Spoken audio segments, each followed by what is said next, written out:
বাণিজ্য করতে এসে 200 বছর ধরে ভারত শাসন করেছিল ব্রিটিশরা। তারা গর্ব করে বলতো ব্রিটিশ সাম্রাজ্যের সূর্য কখনো অস্ত যায় না। তবে সেই ক্ষমতাধর শাসককেও একদিন হাত পাততে হয়েছিল এক ভারতীয়ের সামনে। 100 বছর আগে ভুলে যাওয়া একটা কাগজের জোরেই আজ ব্রিটিশদের নেওয়া ঋণের অর্থ ফেরত চাইল সেই ভারতীয় পরিবার। 109 বছর আগে 1917 সালে যখন গোটা বিশ্ব যুদ্ধের টানাপোড়েনে বিধ্বস্ত, তখন ব্রিটিশ সরকার এই শহরের বাসিন্দা ধনী ব্যবসায়ী শেঠ জুম্মালাল লুঠিয়ার কাছ থেকে 35,000 টাকার ঋণ নিয়েছিল। সেই যুগে 35,000 টাকা আজকের যুগে 100 কোটি টাকারও বেশি। লুঠিয়া পরিবারের কাছ থেকে ব্রিটিশ শাসকরা ঋণ নিলেও তা আর কখনোই মেটানো হয়নি।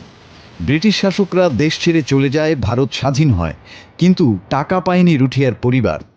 এবার প্রায় 1 দশকেরও বেশি সময় পার করে শেঠ জুম্মালালের নাতি বিবেক লুঠিয়া প্রস্তুতি নিচ্ছেন ব্রিটিশ সরকারকে আইনি নোটিশ পাঠানোর জন্য।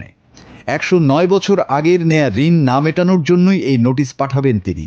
উদ্ধার করে আনবেন ঐতিহাসিক পৈতৃক বিদেশি ঋণের টাকা।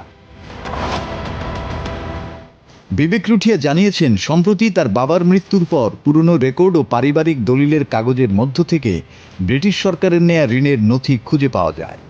জানা গেছে ওই সময়ে ব্রিটিশ সরকার শেখ জুম্মালালের কাছ থেকে 35,000 টাকা ঋণ নিয়েছিল ভোপাল প্রিন্সলিতে প্রশাসনিক ব্যবস্থা ঠিক করার জন্য। এই ঋণ যুদ্ধ ঋণ বা ওয়ার লোন নামে পরিচিত।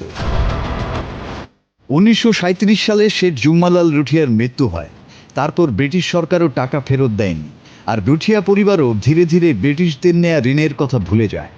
জানা গেছে এই পরিবার আন্তর্জাতিক আইনের শর্ত অনুযায়ী ঋণের টাকা ফেরত চাইবে। আইন অনুযায়ী সার্বভৌম দেশ আগের ঋণ মিটিয়ে দিতে দায়বদ্ধ।